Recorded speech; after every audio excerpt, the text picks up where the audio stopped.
Hello students, welcome to you in your physics class. मैं आपका physics teacher Pradeep Sharma. कक्षा 12 में बेटा आज से हम लोग एक नया चैप्टर पढ़ने जा रहे हैं जो कि आता है चुंबकत्व के अंतर्गत। चुंबक से आज से हम लोग स्टार्ट करने जा रहे हैं और ये आपकी जो यूनिट है वो तीसरी यूनिट में आती है। पहली यूनिट में आपने चार्ज के बारे में पढ़ा था, दूसरी यूनिट में आपने करंट के बारे में पढ़ा था और आज जो आप पढ़ने जा रहे हैं वो है चुंबक के बारे में, चुंबकत्व के बारे में। तो आज हम जो चुंबक पढ़ेंगे उस चुंबक की बात करने से पहले हम छोटी सी आपको एक बात बता देते हैं कि ये भी आवेश पर निर्धारित होता है।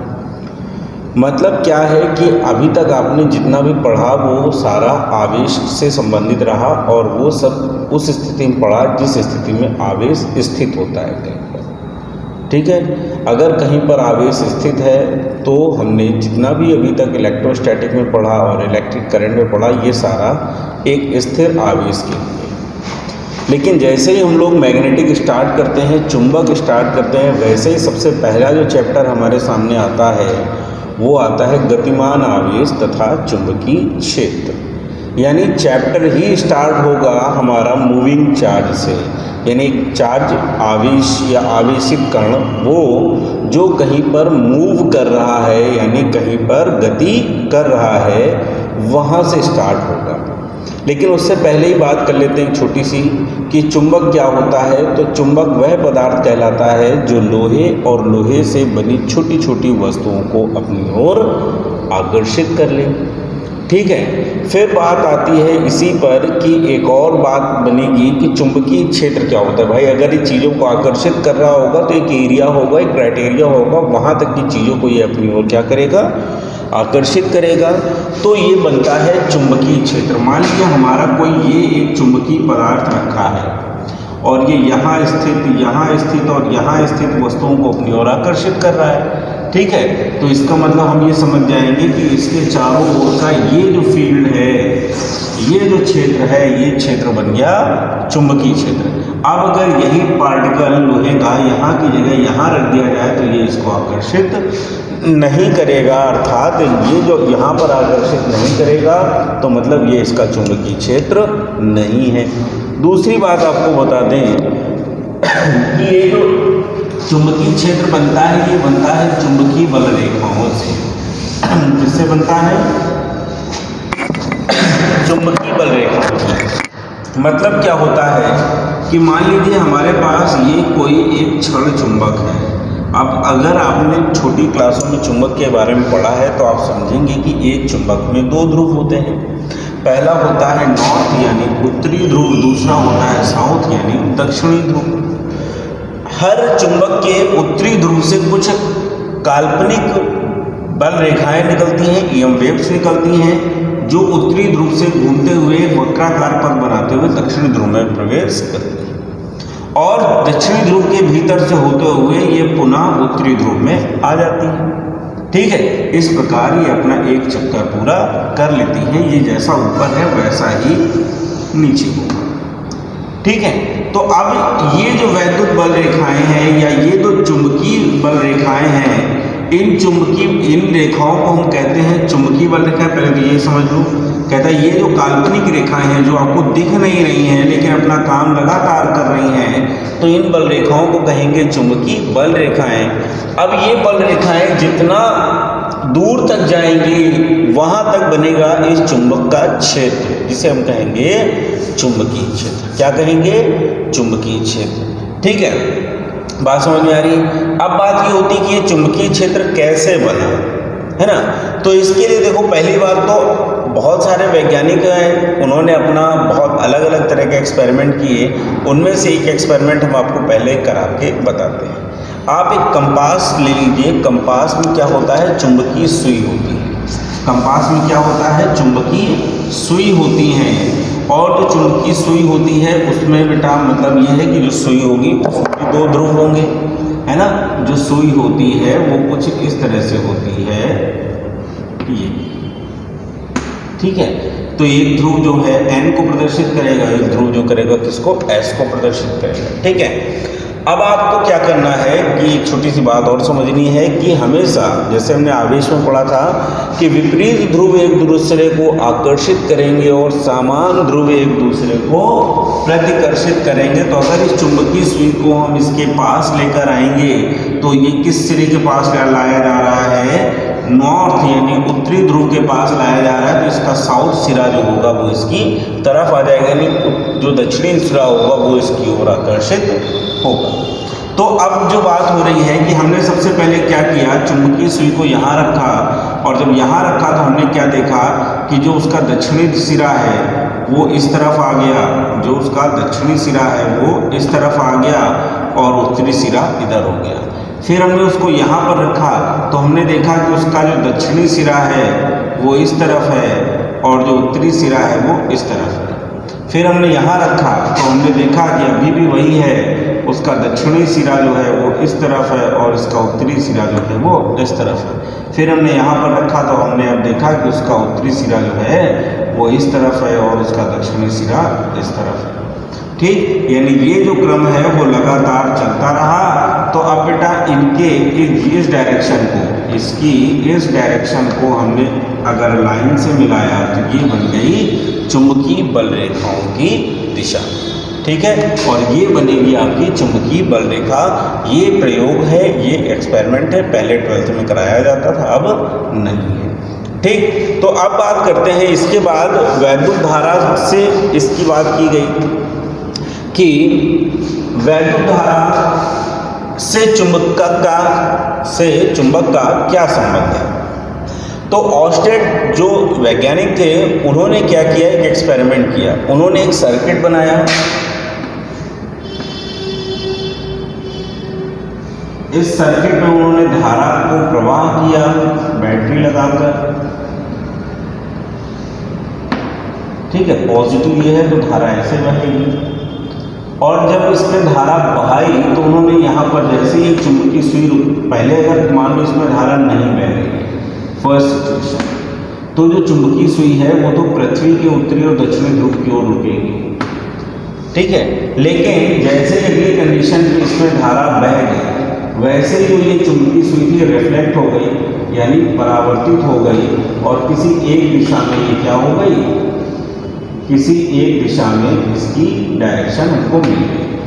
मतलब कि ये जो चुंबकीय सुई है ये क्यों विक्षेपित हो रही है, क्योंकि इस तार में जब वैद्युत धारा बही होगी तो कोई ना कोई चुंबकीय प्रभाव इस पर आया होगा, इसकी दिशाएं होंगी, कौन सा सिरा उत्तरी होगा, कौन सा सिरा दक्षिणी होगा, वो भी आपको बताएंगे।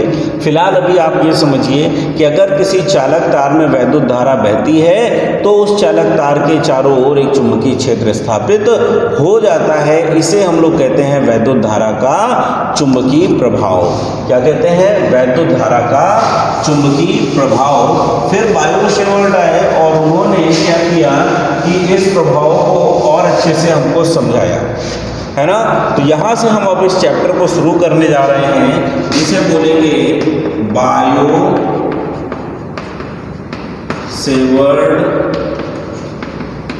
का नियम। क्या होता है बायो-सेवर्ट का नियम? बायो-सेवर्ट ने बिल्कुल इसी प्रभाव को ओस्टेड के इस प्रयोग को आगे बढ़ाया, लेकिन ओस्टेड ने जो प्रयोग बताया था वो बताया था किसी भी चालक तार में कितना भी लंबा हम धारा प्रवाह करते जाएंगे चुंबक बनता जाएगा, सही है। लेकिन जो बायो-सेवर्ट थे उन्होंने कहा हम ये काम करते हैं छोटे से यानी अल्पखंड से। तो उन्होंने एक चालक तार लिया और उस चालक तार पर जब उन्होंने धारा को प्रवाह किया तो उस चालक तार के किसी अल्पखंड, ये जो है वो अल्पखंड हमने ले लिया है डेल्टा एल, इस अल्पखंड में बहने वाली धारा के कारण इस बिंदु पर उन्होंने चुंबकीय क्षेत्र के लिए एक व्याख्या की। क्या की? सबसे पहली बात उन्होंने बताई, कुछ बातें उन्होंने बताई हैं, जैसे बताई है वैसे ही आपको बता रहे हैं। ठीक है, पहली बात उन्होंने बताई है कि किसी भी चालक तार में बहने वाली धारा के कारण उत्पन्न चुंबकीय क्षेत्र यानी कैपिटल बी चालक में बहने वाली धारा के अनुक्रमानुपाती होता है। चालक में बहने वाली धारा के अनुक्रमानुपाती होता है। दूसरी बात उन्होंने बताई कि किसी भी अल्पखंड में बहने मतलब उत्पन्न चुंबकीय क्षेत्र उसके अल्पखंड के भाग की लंबाई के भी अनुक्रमानुपाती होता है, यानी डेल्टा एल। तीसरी बात उन्होंने बताई ये दूरी क्या है, आर। ये दूरी क्या है, आर। ठीक है, यानी जो भी उत्पन्न चुंबकीय क्षेत्र होगा, ठीक है, वह अल्पखंड की लंबाई तथा चुंबकीय क्षेत्र के मध्य बने कोण यानी थीटा, ठीक है, अल्पखंड तथा चुंबकीय क्षेत्र के मध्य बने कोण यानी थीटा की ज्या के अनुक्रमानुपाती होता है, यानी b is directly proportional to sine theta.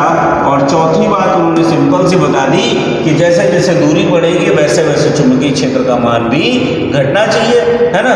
तो यानी अल्पखंड तथा चुंबकीय क्षेत्र के मध्य की दूरी के अल्पखंड तथा चुंबकीय क्षेत्र के मध्य की दूरी के वर्ग के व्युत्क्रमानुपाती होता है, यानी B is directly proportional to 1 क्या आ गया, आर स्क्वायर। आप इसे अलग अलग इक्वेशन मान लीजिए, 1 2 ये हो गया 3 और ये हो गया 4। तो अब आप क्या लिखेंगे, समीकरण 1, 2, 3 व 4 से जब आप इन चारों इक्वेशन को अगर जोड़ के लिखते हैं तो जो भी चुंबकीय क्षेत्र उत्पन्न होगा वो सूक्ष्म चुंबकीय क्षेत्र उत्पन्न होगा, यानी डेल्टा बी एक proportional I delta L sine theta upon में क्या आएगा, R square. Constant by proportional हटेगा, क्या आएगा, कांस्टेंट आएगा।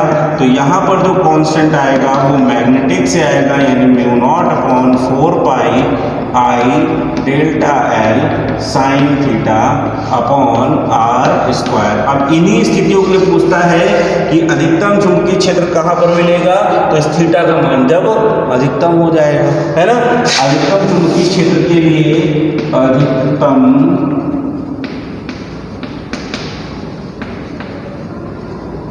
चुंबकीय क्षेत्र के लिए, ठीक है, थीटा इज इक्वल टू क्या होगा, 90 डिग्री। तब डेल्टा बी इक्वल आ जाएगा म्यू नॉट अपॉन 4 पाई आई डेल एल, ठीक है, साइन थीटा खत्म, अपॉन में क्या आ गया, आर स्क्वायर। अब आ जाओ यहाँ पर म्यू नॉट अपॉन 4 पाई क्या है, तो याद से देखो जरा, वहाँ पर हमने एप्सिलॉन नॉट पढ़ा तो यहाँ म्यू नॉट पढ़ेंगे। तो ये जो म्यू नॉट है इसे बोलते हैं चुंबकीय क्षेत्र या चुंबकीय विद्युतशीलता, ठीक है, या चुंबकीय क्षेत्र की चुंबकशीलता। वहां पर वैद्युतशीलता थी, यहाँ पर क्या है, चुंबकशीलता है, ठीक है।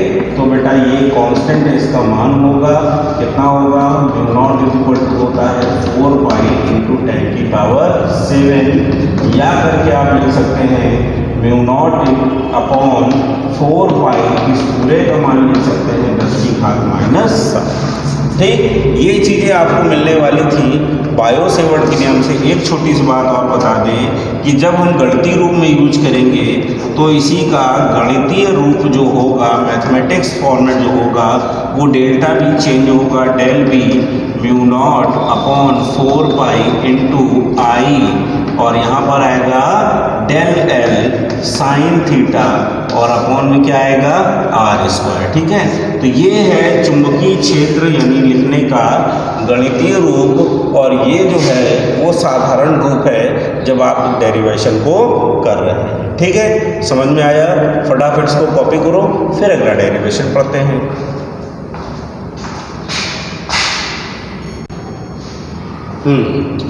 अब एक महत्वपूर्ण बात जो हमने अभी पढ़ी, लिखेंगे म्यू नॉट का मात्रक एवं विभव, ठीक है। हमें क्या निकालना है, जो म्यू नॉट आया था उसका मात्रक क्या है और उसकी विमा क्या है।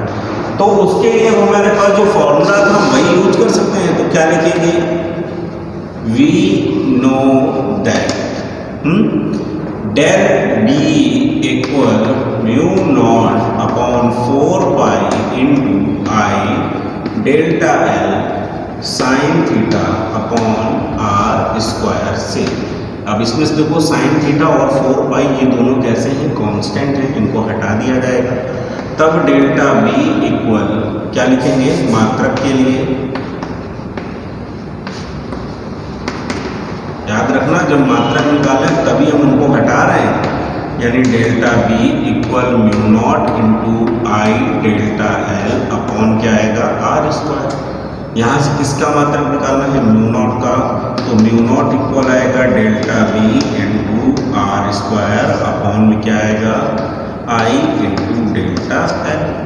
ठीक, अब आओ जरा, तो हमें पता है कि डेल्टा बी जो है इसका फॉर्मूला क्या होएगा, F upon I into L.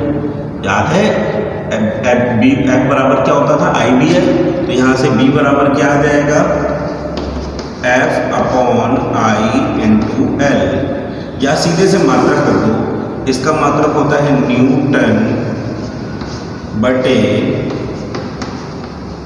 Ampere into metre. ऊपर आ जाओ, क्या है, मीटर स्क्वायर, तो अपॉन में एल का एक और मीटर, मीटर स्क्वायर से मीटर स्क्वायर क्या हुआ, कैंसिल, और नीचे आई चल रहा है तो इसका मात्रक भी क्या होगा, एम्पियर। तो भैया म्यू नॉट का मात्रक क्या आ गया, म्यू नॉट का जो मात्रक आ गया वो आ गया न्यूटन प्रति एम्पियर स्क्वायर। ठीक है, यानी म्यू नॉट को अगर आप कहीं लिखोगे तो न्यूटन प्रति एम्पियर स्क्वायर लिखोगे, ये मात्रक है। फिर अगली बात कहता है क्या ज्ञात करो भाई, विमा, तो mu not is equal to आप लिखेंगे न्यूटन की विमा क्या होती है, बल है एम एल टी की पावर माइनस 2, अपॉन में आ जाओ एम्पियर यानी धारा है, इसकी विमा क्या होगी, ए की पावर 2, तो म्यू नॉट इक्वल क्या आ जाएगा, एम एल टी की पावर माइनस 2 इंटू में ए की पावर माइनस 2। ठीक है, ये किसकी विमा आ गई है, म्यू नॉट, इसकी विमा आ गई है म्यू नॉट। समझ में आया, इसको कॉपी करो, फिर एक आगे बहुत अच्छा सा एक और डेरिवेशन आपको समझाते हैं।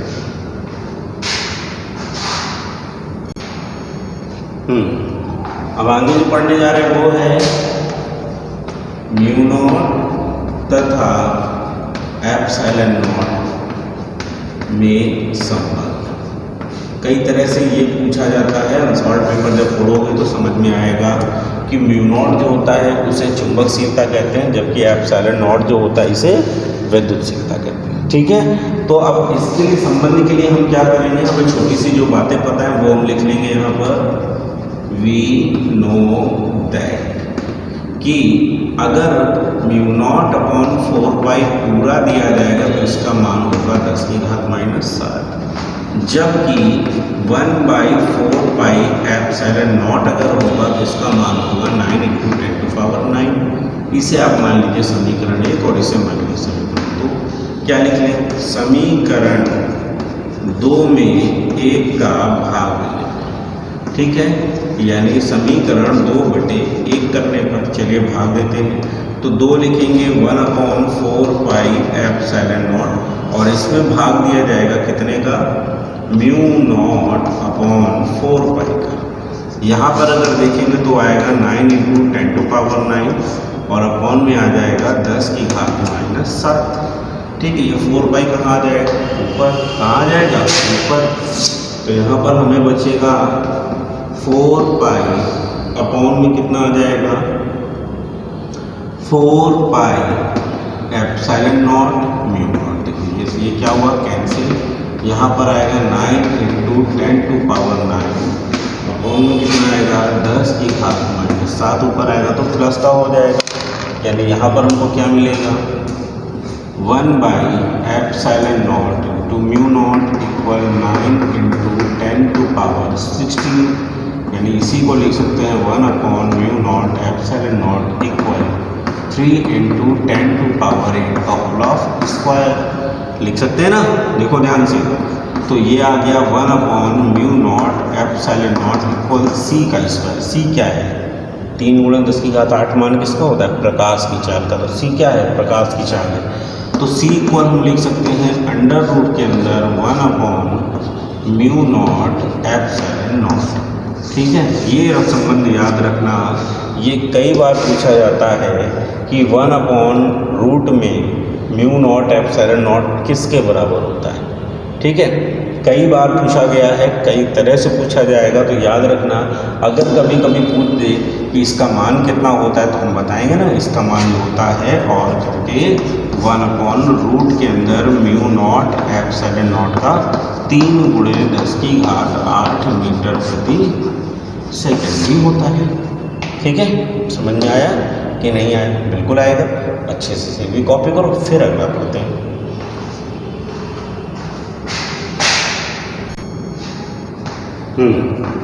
ठीक है, तो कुछ बातें समझ में आई। अब हम जो पढ़ने जा रहे हैं वैद्युत धारा का चुंबकीय प्रभाव, उसके लिए हमें कुछ नियम पहले पढ़ने हैं। सबसे पहला जो नियम है वो है दाएं हाथ का नियम, यानी दाईं हथेली का नियम। ठीक है, दाहिनी हथेली हमारी ये है।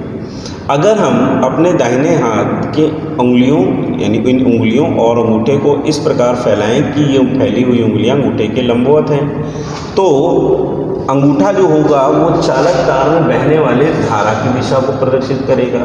यानी हमारा जो अंगूठा है वो चालक तार में बहने वाली धारा की दिशा को प्रदर्शित करेगा, और फैली हुई उंगलियां जो होंगी वो चुंबकीय क्षेत्र की दिशा को प्रदर्शित करेंगी। यानी इसका जो चुंबकीय क्षेत्र है वो इधर कहीं है। ठीक है, इसका जो चुंबकीय क्षेत्र है वो इधर कहीं है, लेकिन इस बिंदु पर जहाँ पर चुंबकीय क्षेत्र के बिंदु की दिशा को बताएंगी, जबकि इस बिंदु पर जो चुंबकीय क्षेत्र होगा वो इस दिशा में होगा। यानी हथेली से जिस दिशा में धक्का देंगे उस दिशा में होगा, यानी इसका जो मैग्नेटिक फील्ड होगा वो इस डायरेक्शन में होगा। ठीक है, और अगर इसी को उल्टा कर लें, कहता है अगर हम इधर से हाथ रख लें तो अब इसका जो चुंबकीय क्षेत्र होगा वो कहाँ होगा? अंदर की ओर, यानी चुंबकीय क्षेत्र का जो परिमाण होगा वो अंदर की ओर होगा। ठीक है, जबकि चुंबकीय क्षेत्र हम ज्ञात कहाँ करेंगे? फैली हुई उंगलियों की दिशा में। बात समझ में आ रही है कि नहीं आ रही है? ये है दाहिने हाथ का रूल। बिल्कुल इसी तरह से मैक्सवेल ने अपने दक्षिणावर्ती पेंच का नियम दिया। मैक्सवेल ने अपने दक्षिणावर्ती पेंच के नियम में क्या बताया कि यदि हम अपने हाथ से, ठीक है, किसी पेचकस को इस प्रकार पकड़ें कि मुड़ी हुई उंगलियां जो उनकी अंगूठा जो हो वो चालक में बहने वाली धारा की दिशा को प्रदर्शित करे, यानी अंगूठा जो है वो पेचकस की नोक, अंगूठा जो है वो पेचकस की नोक की दिशा में होगा, और पेचकस की नोक जो है वो चालक में बहने वाली धारा की दिशा को प्रदर्शित करे, तब जो मुड़ी हुई उंगलियां होंगी वो चुंबकीय क्षेत्र की दिशा को प्रदर्शित करेंगी। देखो ना, ऊपर जा रहा है तो चुंबकीय क्षेत्र कहाँ होगा? बाहर। नीचे आएगा तो चुंबकीय क्षेत्र मेरी तरफ होगा, और जब नीचे आएगा तो चुंबकीय क्षेत्र कहाँ होगा? बाहर की ओर। बात समझ में आ रही है? सारी चीज़ें आपको पीडीएफ में मिलेंगी, अभी आपको समझना है। तो दोनों नियम आपको समझ में आ गए कि नहीं आ गए? अच्छा, आ गए तो अब अगली हेडिंग करते हैं, अगला डेरिवेशन करते हैं। और ये डेरिवेशन है कि किसी परिमित लंबाई का एक चालक तार है, यानी एक निश्चित लंबाई का कोई चालक तार है, और उस तार में जब धारा बहती है तो जो चुंबकीय क्षेत्र उत्पन्न होता है उसकी गणना आपको करनी है। तो मान लिया कि हमारे पास एक निश्चित लंबाई का चालक तार है जिसका नाम हमने रखा है CD। क्या है? CD। ठीक है, इस तार का एक कोई भी आपसे कह रहा है इसमें जब धारा बहती है I, तो तार से स्मॉल r दूरी पर जो बिंदु P है, इस बिंदु P पर आपको क्या करना है? चुंबकीय क्षेत्र का मान ज्ञात करना है पूरे के लिए। अब कोई छोटा सा भाग नहीं है ना, पूरे के लिए आपको चुंबकीय क्षेत्र का मान यहाँ पर क्या करना है? ज्ञात करना है। तो हम क्या करते हैं, हम बायो सेवर्ट का नियम केवल पढ़े हैं, और बायो सेवर्ट के नियम में हमने पढ़ा था कि पूरे तार में बहने वाली धारा के कारण चुंबकीय क्षेत्र उत्पन्न करेंगे। बाद में पहले एक काम करते हैं कि इसके छोटे से भाग में बहने वाली धारा के कारण चुंबकीय क्षेत्र प्राप्त कर लें। तो हम क्या करेंगे, सबसे पहले तार में एक अल्पखंड ले लेंगे, एक छोटा सा भाग ले लेंगे, ये जिसका नाम हमने क्या रखा है? E, और ये हो गया F। इसका नाम क्या है? E और F। ठीक है, E और F के कारण जब हम इस बिंदु B पर चुंबकीय क्षेत्र या इस बिंदु P पर चुंबकीय क्षेत्र प्राप्त करेंगे, तो ये इससे जो कोण बनाएगा वो बहुत छोटा सा कोण बनाएगा, जिस कोण को हम ले लेंगे डेल्टा फाई। क्या ले लेंगे? Delta phi. ये जो डेल्टा फाई कोण है ये B से तार पे बन रहा है, जबकि इस तार से B के लिए जो कोण बनेगा वो हम ले लेंगे, मान लीजिए थीटा। क्या ले लिया? थीटा। ठीक है। अब हम क्या करेंगे, जब इस तार में धारा बह रही है तो इसके अल्पखंड यानी डेल एल, अल्पखंड यानी डेल एल में बहने वाली धारा के कारण इस बिंदु P पर जो भी चुंबकीय क्षेत्र ज्ञात करना है उसका मान ज्ञात करते हैं। तो हमको तो बता रहा था भाई तार से जो दूरी है वो तो PR है, लेकिन ये दूरी तो R नहीं होगी, तो इस दूरी को हमने मान लिया क्या है, x। क्या मान लिया, x। यहाँ तक बात समझ में आ रही है कि नहीं आ रही है? ध्यान से देखो, मान लिया कि हमारे पास कोई परिमित लंबाई का एक चालक तार है, परिमित लंबाई का एक चालक तार है जिसमें बहने वाली धारा I के कारण आपको, ठीक है, तार से स्मॉल r दूरी पर चुंबकीय क्षेत्र का मान क्या करना है, ज्ञात करना है।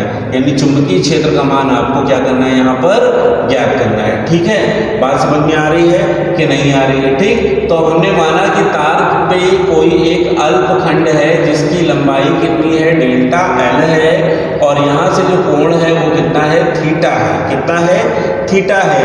तब आपने क्या करना है, तब आपने ये काम करना है कि यहाँ पर सबसे पहले आपको ये ज्ञात करना है कि इतने भाग के कारण बिंदु P पर जो चुंबकीय क्षेत्र बन रहा है वो कितना होगा। अच्छा, एक छोटी सी चेंज कर लेते हैं कि ये जो दूरी लेते हैं वो कम से कम वाली लेते हैं, यानी ये दूरी ले लेते हैं, यानी x जो दूरी होगी वो ये वाली। ठीक है, तो सबसे पहले बात करते हैं, ये लगभग दूरियां अगर हमारे पास बराबर हैं तो इस अल्पखंड EF के कारण लिखेंगे, क्या लिखेंगे, अल्पखंड EF के कारण उत्पन्न सूक्ष्म चुंबकीय क्षेत्र। ठीक है, EF के कारण में सूक्ष्म चुंबकीय क्षेत्र उत्पन्न होगा, वो क्या होगा, del B equal mu not upon 4 pi into I del L sine theta, और पूरे के अपॉन में डिस्टेंस हमने ले ली x स्क्वायर। ठीक है, ये आपकी बन गई भी इक्वेशन नंबर फर्स्ट। क्या बन गई है, इक्वेशन नंबर फर्स्ट। ठीक, हमने बताया था ये दूरी और ये दूरी लगभग बराबर होनी चाहिए, तो नहीं बराबर है तो हमने एक काम किया, यहाँ से एक लंब डाला इस तरह से, और इस लंब का नाम हमने रख दिया G। क्या रख दिया, G। ठीक है, अब आओ, सबसे पहले यहाँ पर आपको एक त्रिभुज दिख रहा है, और वो त्रिभुज आपको दिख रहा है EGF, दिख रहा है। EGF में आपको जो पता है वो है लंब, आपको जो पता है वो है लंब। आपको ये दूरी याद करनी है, या मान लेते हैं यहाँ पर आते हैं इसका मान ज्ञात करना है। ठीक है, तो लिखेंगे त्रिभुज EGF में साइन थीटा बराबर क्या होगा, लंब आपके पास कितना है इसका, ठीक है, साइन थीटा बराबर इसका जो लंब है वो ये कोण यहाँ से बन रहा है तो इसका लंब ये हुआ, यानी क्या आ जाएगा, EG अपॉन में क्या आ जाएगा, डेल्टा L। यानी यहाँ से हमने EG बराबर लिख लिया delta L into sine theta. ठीक है, पुनः ध्यान से देखना, बस यही टर्निंग पॉइंट है। पुनः त्रिभुज EGB में, चूंकि कोण बहुत छोटा है इसलिए यहाँ पर भी हम ले लेंगे डेल फाई। ठीक है, जितने भी छोटे एंगल होते हैं वहाँ पर हम बहुत केवल एंगल लेते हैं, स्टेरेडियन मिलते हैं। तो ये हो गया, कोण बराबर क्या होगा, लंब बटे आधार। लंब हमारे पास क्या आ जाएगा, EG अपॉन में क्या आ गया, x। तो यहाँ से EG बराबर हमको क्या मिलेगा, x इंटू में डेल फाई। यहाँ पर चाहे तो ब्रैकेट में लिखना डेल फाई इक्वल अति सूक्ष्म, यानी बहुत छोटा होने के कारण। ठीक है, तो हम क्या करेंगे, अब हम लिख सकते हैं, अतः जो भी हमारे पास EG का मान डेल L साइन थीटा है वही EG का मान x इंटू डेल फाई है। तो अब आप लिख सकते हैं x इंटू या डेल L साइन थीटा का जो भी मान है वो x इंटू डेल फाई के बराबर लिखते हैं। ठीक है, का मान कहाँ रखा जाए, समीकरण नंबर 1 में रखने पर। चलिए, जैसे ही मानिए आप अगर समीकरण 1 में रखेंगे तो समीकरण 1 का बदला हुआ रूप देखेंगे और वो होगा del B equal mu not upon 4 pi into में आई अपॉन एक्स स्क्वायर चल रहा था और इंटू में आ जाएगा x into del phi. X क्या हुआ कैंसिल, तो डेल बी इक्वल आ गया mu not upon 4 pi into में क्या आ जाएगा आई बाई एक्स आ गया। अब एक छोटी सी चीज़ अननोन है और वो है x। तो x को फाइंड करने के लिए हम मान लेते हैं कि इस बिंदु P ने इस E के लिए जो एंगल बनाया वो है फाई। क्या है फाई, यानी फाई मतलब ये इस डेल फाई से बड़ा है। तो अब ये एक और त्रिभुज बन गया है जिसे हम लोग ले लेंगे EOP में, यानी त्रिभुज EOP में आप अगर देखोगे तो इसमें आधार पता है, कर्ण का मान ज्ञात करना है, तो cos थीटा अप्लाई कर लेंगे। तो क्या आ जाएगा cos थीटा बराबर cos थीटा cos फाई बराबर आधार यानी r बटे कर्ण हमारे पास क्या है x, क्या है x। ठीक है, तो यहाँ से r बराबर क्या आ जाएगा, x बराबर क्या आ जाएगा, x बराबर आएगा r अपॉन cos फाई। ठीक है, तब ये मान उठाकर आप कहाँ रखेंगे इस समीकरण में, तब आपको मिलेगा del b is equal to mu not upon 4 pi और क्या आ जाएगा i अपॉन में x की जगह पर क्या है, x की जगह पर है r बाई cos फाई, यानी cos फाई कहाँ आ जाएगा ऊपर। तो डेल बी इक्वल होगा mu not upon 4 pi into में क्या आ जाएगा i इंटू कॉस फाई। ठीक है, i इंटू कॉस फाई, इसमें डेल फाई लेके चलना है भैया, i into cos phi into में डेल फाई और अपॉन में क्या आ गया x। ठीक है, x की जगह पर r। अब छोटी सी चीज़ जो बता रहे थे कि कोई भी डेरिवेशन हम करते हैं तो केवल वो एलिमेंट लेके रखते हैं जो एलिमेंट उसमें दिए गए हों। तो इसमें आपको क्या क्या दिया गया था, इसमें दिया गया था तार में बहने वाली धारा और तार से उस बिंदु तक की दूरी जहाँ पर चुंबकीय क्षेत्र ज्ञात करना है। तो अब मान लेते हैं कि जो ये चालक तार है, इस चालक तार ने ठीक है उस क्षेत्र तक की जो दूरी है उसके लिए एक एंगल नीचे से मेंटेन किया फाई 1 और ये वाला एंगल मेंटेन किया फाई 2। कितना मेंटेन कर लिया फाई 2, यानी ये जो एंगल हो गया वो कितना हो गया फाई 2। तो अगर आपको इस पूरे तार के लिए चुंबकीय क्षेत्र का मान ज्ञात करना है तो इसका इंटीग्रेशन फाई 1 से कहाँ तक करना पड़ेगा फाई 2 तक। ठीक है, यानी कुल चुंबकीय क्षेत्र के लिए दिया गया या सूक्ष्म चुंबकीय क्षेत्र का समाकलन माइनस फाई 1 से फाई 2 तक करने पर। ठीक है, यही लिखेंगे, यानी कुल चुंबकीय क्षेत्र के लिए, कुल चुंबकीय क्षेत्र के लिए दिए गए समीकरण का समाकलन माइनस फाई 1 से फाई 2 तक करने पर। चलिए करते हैं, तो integration of del B equal integration minus phi 1 से फाई 2 तक mu not upon 4 pi I upon r into में कॉस फाई इंटू में डेल फाई। इंटीग्रेशन को हिस्सा करेंगे, बाकी सब कहाँ आ गया बाहर, तो इसका इंटीग्रेशन करेंगे क्या आएगा b mu not upon 4 pi I upon r integration minus phi 1 से फाई 2 तक कॉस फाई इंटू में डेल फाई। ठीक है, अब देखो बी इक्वल क्या आएगा mu not upon 4 pi I upon r, cos phi को क्या लिखेंगे इंटीग्रेट करके साइन फाई। कॉस फाई का इंटीग्रेशन क्या होगा साइन फाई और यहाँ पर आ जाएगा माइनस फाई 1 से फाई 2 तक, यानी upper limit minus lower limit, यानी B equal mu not upon 4 pi I upon are. यहाँ पर आ जाएगा साइन फाई 2 माइनस में यहाँ पर आ जाएगा साइन माइनस का फाई 1, साइन के अंदर वाला माइनस कहाँ देता है बाहर, यानी B equal mu not upon 4 pi I upon are. यहाँ पर आ गया sine phi 2 plus sine phi 1। ठीक है, अर्थात इस चालक तार के लिए कुल चुंबकीय क्षेत्र का सूत्र होगा, वो होगा B equal mu not upon 4 pi into में I अपॉन R, यहाँ पर sine phi 1 plus sine phi 2। ठीक, बात समझ में आ गई कि नहीं आ गई? ठीक है, बहुत अच्छे से इसको कॉपी करो, आराम से कॉपी करो और आराम से लगाओ। 2-3 स्टेप मैंने बढ़ा के बताया ताकि आपको अच्छे से समझ में आए।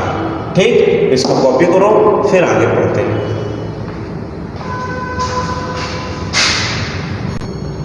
कॉपी कर लिया? ठीक है, अब आते हैं एक छोटे से फॉर्मूले पे जो आपने 10th में पढ़ा। कहता अगर यही जो चालक तार है वो परिमित लंबाई का न होकर अनंत लंबाई का हो जाए, अगर यही चालक तार परिमित लंबाई का ना होकर अनंत लंबाई का हो जाए तो क्या करेंगे? तो हम करेंगे यहाँ पर अनंत लंबाई के चालक तार के, अनंत लंबाई के चालक तार के याद रखना φ1 बराबर φ2 बराबर 90 डिग्री। जहाँ भी जाओगे वहाँ पर आपको चुंबकीय क्षेत्र जो है वो हमेशा कैसा मिलेगा? लंबवत।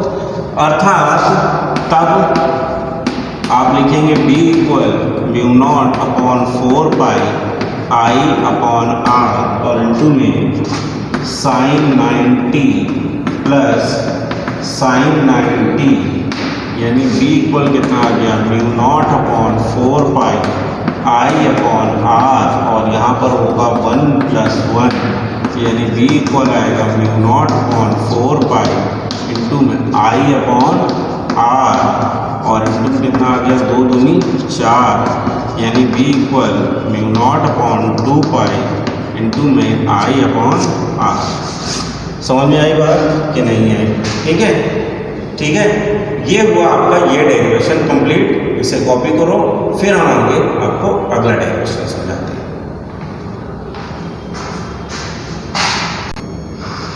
ठीक है, स्टार्ट करते हैं अपना अगला डेरिवेशन, जिसका नाम है कि किसी वृत्ताकार कुंडली के अक्ष पर चुंबकीय क्षेत्र।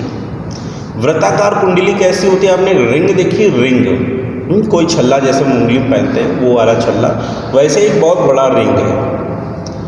ठीक, और ये कैसा है? चालक का तार का बना हुआ है। जब उसमें हम वैद्युत धारा प्रवाह करते हैं तो उसके अक्ष पर जो भी चुंबकीय क्षेत्र उत्पन्न होगा उसकी हमें गणना करनी है। तो मान लेते हैं कि हमारे पास एक वृत्ताकार क्या है? रिंग है, यानी कुंडली है, वो ये है।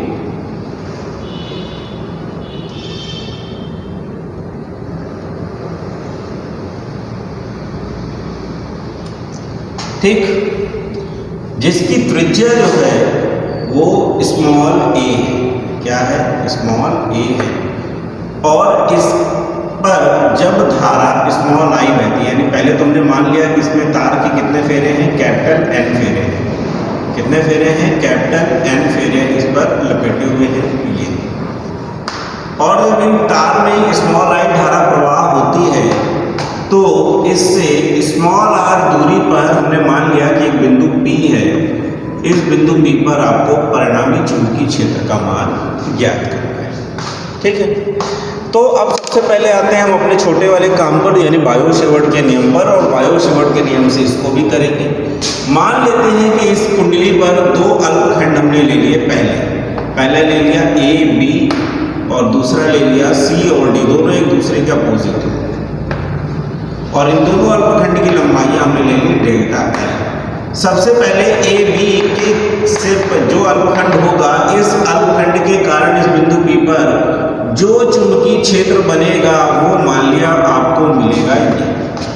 ठीक, ये जो चुंबकीय क्षेत्र होगा वो इसकी दिशा से कितने डिग्री का एंगल बना के जाएगा? 90 डिग्री, ये लगभग। जबकि होना इसको किस दिशा में चाहिए था? इस दिशा में, यानी इसने इससे कौन सा एंगल बना लिया? अल्फा। कौन सा एंगल बना लिया? अल्फा। तो जो एंगल इसने अल्फा यहाँ बनाया वही एंगल इसके लिए भी बनाएगा अल्फा।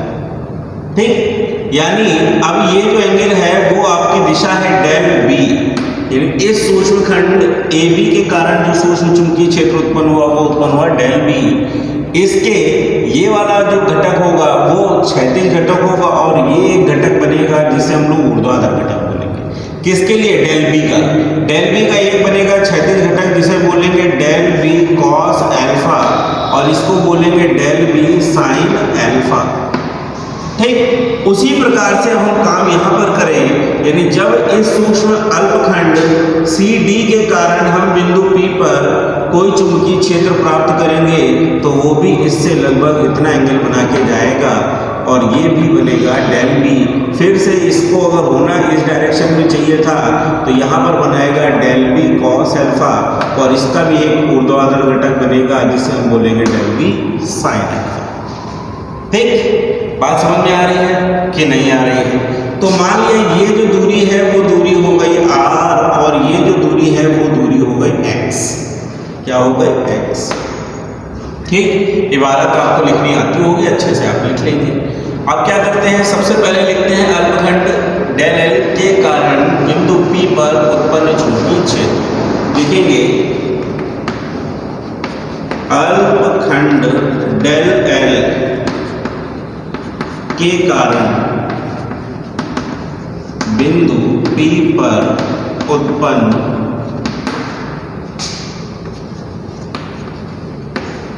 चुंबकीय क्षेत्र। याद रहे अल्पखंड है तो बायो सेवर्ट का नियम लगेगा, del B equal mu not upon 4 pi I del L sine theta upon में क्या आएगा आर स्क्वायर। ठीक है, अब मान लिया कि अगर ये कागज के तल के लंबवत है तो इसके लिए यहाँ पर थीटा की वैल्यू क्या होगी? 90 डिग्री। तो लिखेंगे यहाँ थीटा बराबर क्या होगा? 90 डिग्री होगा। तब डेल बी इक्वल क्या आएगा? Mu not upon 4 pi I del l, ठीक है, अपॉन में क्या आ गया? R square. अब मानिए इसको समीकरण 1 और अब कहानी शुरू करते हैं। कहानी ये है कि अभी हमने दो विपरीत अल्पखंड लिए और इन दोनों विपरीतों अल्पखंडों से जो भी चुंबकीय क्षेत्र बन रहा है वो बन रहा है डेल बी बराबर। लेकिन इस डेल बी के दो घटक हो गए। पहला हो गया डेल बी कॉस अल्फा, इसका ये और इसका ये।